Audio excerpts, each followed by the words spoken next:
दोस्तों, नमस्कार। स्वागत है आपका महाराणा प्रताप क्लासेस पर। मुझे पूर्ण विश्वास है कि आप सभी लोग बिल्कुल स्वस्थ होंगे, सुरक्षित होंगे। जैसे कि आप सभी को पता ही है कि अपने लूसेंट जीके की सीरीज़ को चला रहे हैं और उसमें मुझे पूर्ण विश्वास भी है कि कल वाला वीडियो आपने देख लिया होगा, जिसमें मैंने बताया भी था कि दोस्तों उसको आपको बार बार रिवाइज करके देखना पड़ेगा, क्योंकि ये जो मैं टॉपिक करवा रहा हूँ ये बहुत ही इम्पोर्टेंट टॉपिक है। अगर आपको एग्ज़ाम की दृष्टि से इसको क्वालिफाई करना है तो मेरे दोस्तों इसको बाकायदा 2-3 बार देखना पड़ेगा। प्लस दूसरी, अपने को लिख लिख के याद करना पड़ेगा। जैसे जैसे मैं पढ़ाता चलूँ वैसे वैसे आप एक नोट्स के रूप में आप अपने बुक में नोट कर रहे होंगे।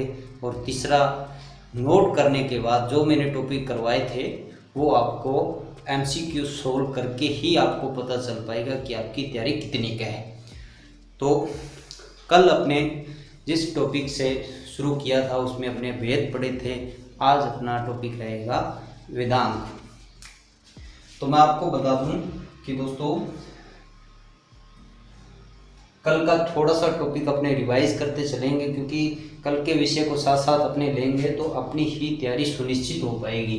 तो कल वाला टॉपिक थोड़ा सा मैं रिवाइज कर रहा हूँ। मुझे पूर्ण विश्वास है कि आप लोग मेरे साथ साथ जैसे जैसे मैं बात करूँगा वैसे वैसे आप दोहराओगे।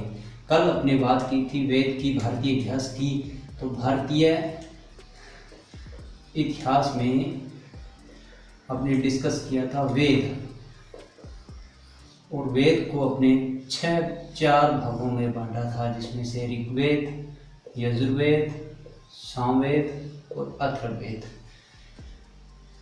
ऋग्वेद सबसे प्राचीन ग्रंथों में माने जाने वाला एक ग्रंथ है जिसको ऋग्वेद कहा जाता है।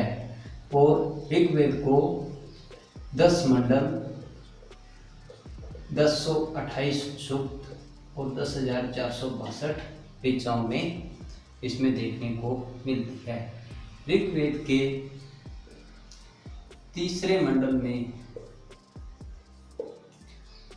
विश्वामित्र द्वारा रचित है, जिसमें सूर्य को गायत्री मंत्र समर्पित है।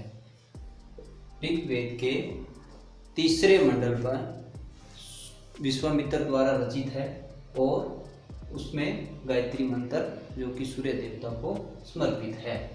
दूसरा, अगर ऋचा में बात करें तो सबसे ज़्यादा 250 ऋचाएँ इंद्र भगवान को और 200 ऋचाएँ अग्नि देवता को समर्पित है। ऋचाओं के पढ़ने वाले को होत्र कहा जाता है, ये मैंने कल बताया था। यजुर्वेद में यज्ञ से संबंधित तंत्र मंत्रों का उच्चारण देखने को मिलता है। दूसरा, इसमें एकमात्र ऐसा वेद है जिसमें गद्य और पद्य दोनों भाग मौजूद हैं। सामवेद, साम का अर्थ होता है गान, और गान से भारतीय संगीत का जनक सामवेद को माना जाता है। अथर्ववेद अथर्वा ऋषि द्वारा ये लिखा गया था, इसलिए इसका नाम अथर्ववेद पड़ा। इसमें कन्या जन्म की निंदा की गई है। और सबसे इम्पोर्टेंट बात कि इसमें सभा और समिति को प्रजापति की पुत्रियां बताया गया है। मैं पूर्ण विश्वास करता हूँ कि ये चीज़ें आपको याद होंगी और ये आपको अच्छी तरह से समझ में आ गई होंगी। अब अपने आगे बात करेंगे वेदांत के बारे में। ये तो अपने कल पढ़ा था वेद के बारे में। तो मेरे दोस्तों कहानी कुछ इस तरह से है। वेदांग कहानी को यूँ समझिएगा कि वेदांग किसको कहा जाता है। तो जब वेदों को बना दिया गया था तो मेरे दोस्तों उसमें लोगों से पढ़ा नहीं जा रहा था, उसकी भाषा समझ में नहीं आ रही थी। इसीलिए वेदों को समझने हेतु, वेदों को समझने हेतु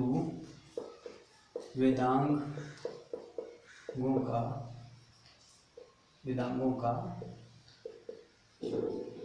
निर्माण या लिखे गए, उन्हें ही वेदांग कहा जाता है। इनकी संख्या कितनी है, तो मैं आपको बता दूं कि इनकी संख्या 6 है। कौन कौन से हैं, तो वेदांगों में मेरे प्रिय दोस्तों शिक्षा, कल्प, निरुक्त और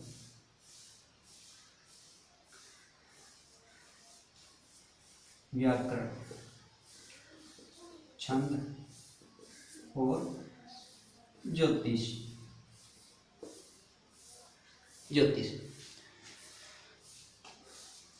शिक्षा में शब्दों के उच्चारण को दर्शाया गया है।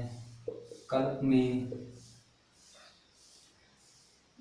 में जैसे रस्में और समारोह का विवरण दिया गया है कि इसमें अपने समारोह किस प्रकार से करेंगे।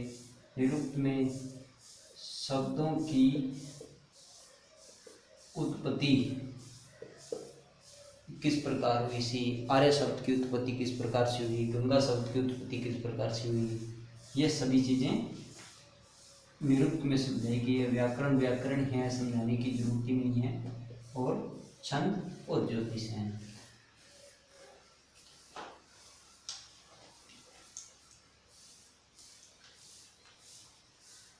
छंद और ज्योतिष है। अब मैं आपको बता दूं कि मेरे दोस्तों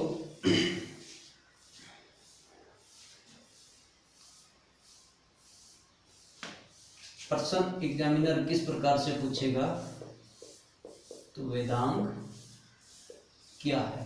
आप मेरे साथ साथ दोहराइए दोस्तों कि वेदांग वेदों को समझने हेतु बनाए गए ग्रंथ वेदांग कहलाते हैं।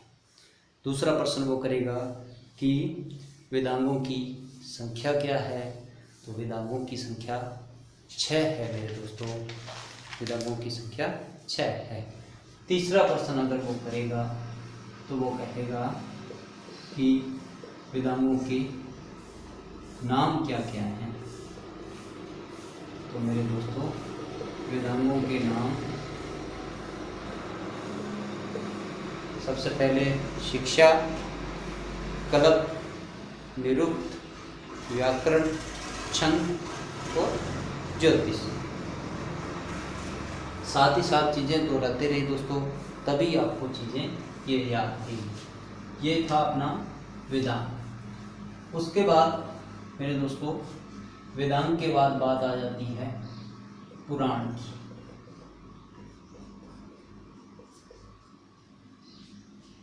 वेदांग पढ़ने के बाद अपनी बात आ जाती है पुराण की। तो मेरे दोस्तों ऐसे ग्रंथ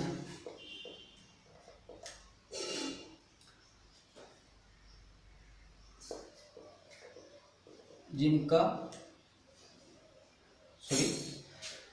वेदांगों की संख्या के बारे में अपने पुराण के बारे में देखें, ऐसे ग्रंथ जिसमें भारतीय ऐतिहासिक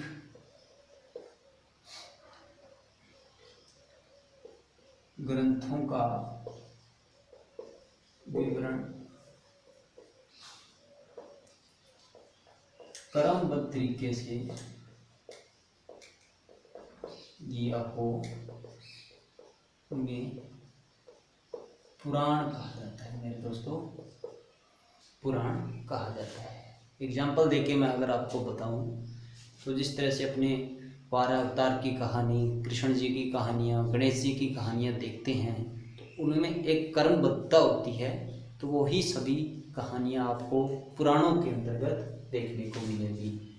अब दूसरा प्रश्न कि पुराण के रचयिता, तो मैं आपको बता दूं प्रिय दोस्तों, लोमहर्ष व उनके पुत्र उग्रश्रवा को माना जाता है। पुराण के रचयिता कौन थे?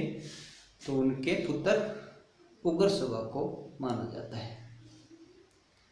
पुराणों की भाषा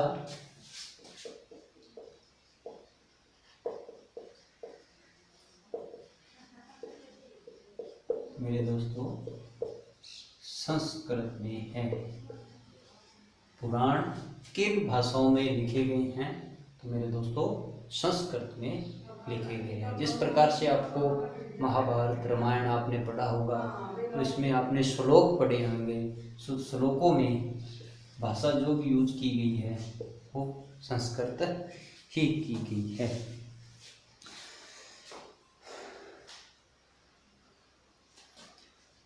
एक इसकी खास बात और है कि पुराणों को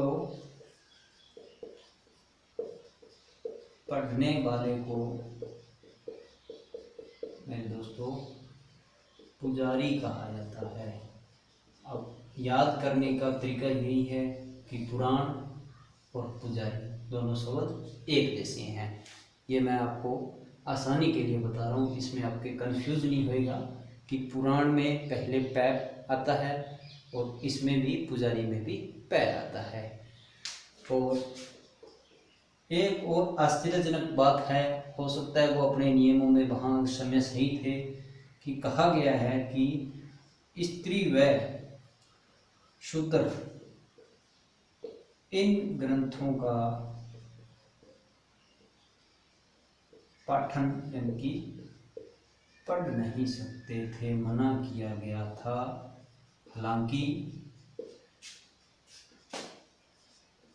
वे इन्हें सुन सकते थे,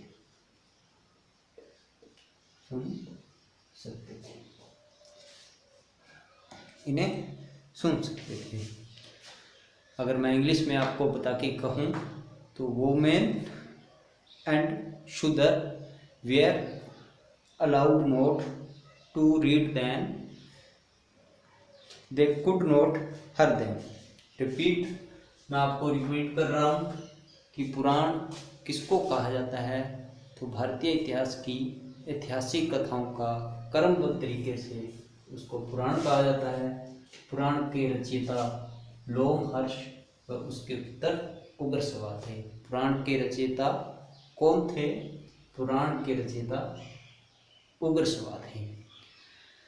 तीसरा अगर वो प्रश्न पूछेगा तो पुराणों की भाषा कौन सी है? तो पुराणों की भाषा प्रिय दोस्तों संस्कृत है। आप मेरे साथ साथ दोहराइए, तभी आपको ये चीज़ें याद रहेगी। पुराणों को पढ़ने वाले को क्या कहा जाता है? तो मेरे दोस्तों पुराणों के पढ़ने वाले को पुजारी कहा जाता है। और सबसे लास्ट में अपने देखें तो ऐसे कौन से ग्रंथ हैं जिनमें शूद्र और स्त्री उसको पढ़ नहीं सकते थे, सुन सकते थे? तो अपना आंसर आएगा कि पुराण। यहाँ तक क्लियर है? उसके बाद अब अपने देखते हैं कि पुराणों की संख्या।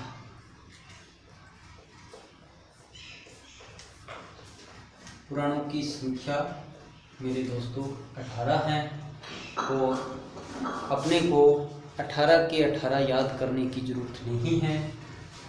इसमें से कुछ इम्पोर्टेंट हैं जो मैं आपको दिखा रहा हूँ। इसमें सबसे पहले आता है मत्स्य पुराण। यह है सबसे पुराना पुराण है, आगे सुनिए। और यह है आदर सातवाहन वंश से संबंधित है। दूसरा इसमें आता है विष्णु पुराण। तो प्रिय दोस्तों, विष्णु पुराण मौर्य वंश से संबंधित है। अब इसकी एक मैं ट्रिक बताऊं कि विष्णु जी के सर पर मुकुट लगा होता था और मुकुट में अपने देखते हैं मोर यानी कि पीकॉक की पंख लगे होते हैं। तो इससे आप याद कर सकते हो कि विष्णु पुराण मौर्य से है, यानी कि मौर्य शब्द मोर से और मौर्य से रिलेटेड कर रहा है। तो विष्णु और मौर्य से है। तीसरा, वायु पुराण, ये गुप्त वंश से संबंधित है। इसकी भी मैं आपको ट्रिक बता दूं दोस्तों। वायु, जिस तरह से अपने को पता है अपने आसपास वायुमंडल में वायु हवा आती जाती रहती है, हवा आती जाती रहती है लेकिन अपने को दिखाई नहीं देती। तो वायु जब अपने को दिखाई नहीं देती तो दिखाई नहीं देने को अपने को क्या बोलते हैं कि गुप्त रहती है, मतलब सामने नहीं आती। तो वायु और गुप्त, यानी कि वायु गुप्त रहती है, अपने को दिखाई नहीं देती। तो इससे वायु पुराण से गुप्त वंश हो जाएगा। अगला अपना पुराण है चौथा, ब्राह्मण पुराण, और यह है पूर्व वंश से संबंधित है। इनकी दोस्तों सिर्फ वंशावली ही पूछी जाएगी आपसे और कुछ नहीं पड़ेगा। और इसको महापुराण भी कहा जाता है। इनकी आपसे सिर्फ वंशावली ही पूछी जाएगी और कुछ नहीं पूछा जाएगा। और लास्ट में आता है पांच ही याद करने की है, भगवत पुराण। और भगवत पुराण श्री कृष्ण भक्ति से रिलेटेड है।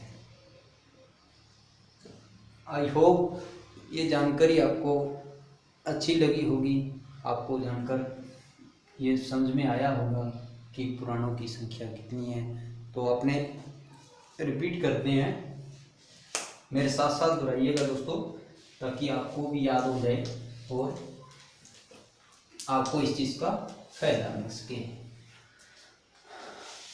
एग्जामिनर सबसे पहले क्वेश्चन पूछेगा कि पुराणों की संख्या कितनी है, तो आपको बताना है 18 है।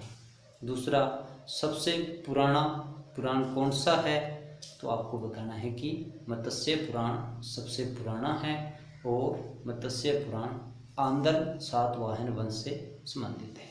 तीसरा प्रश्न पूछेगा वो कि वायु पुराण किससे संबंधित है। मैंने बताया था वायु हवा यानी कि अपने को दिखाई नहीं देती, गुप्त रहती है, तो है गुप्त वंश से संबंधित है। अगला प्रश्न अगर वो करेगा तो ये कर सकता है कि विष्णु पुराण किससे संबंधित है, या ये भी कर सकता है कि चंद्रगुप्त मौर्य से संबंधित मौर्य वंश से संबंधित पुराण कौन सा है। तो मेरे दोस्तों, मैंने जैसे बताया था कि विष्णु जी सर पे मुकुट रखते थे और मुकुट में मोर की पांख लग रखी है, तो मोर से मौर्य हो जाएगा, तो मौर्य वंश से संबंधित था। और भागवत पुराण जो है वो श्री कृष्ण भक्ति से है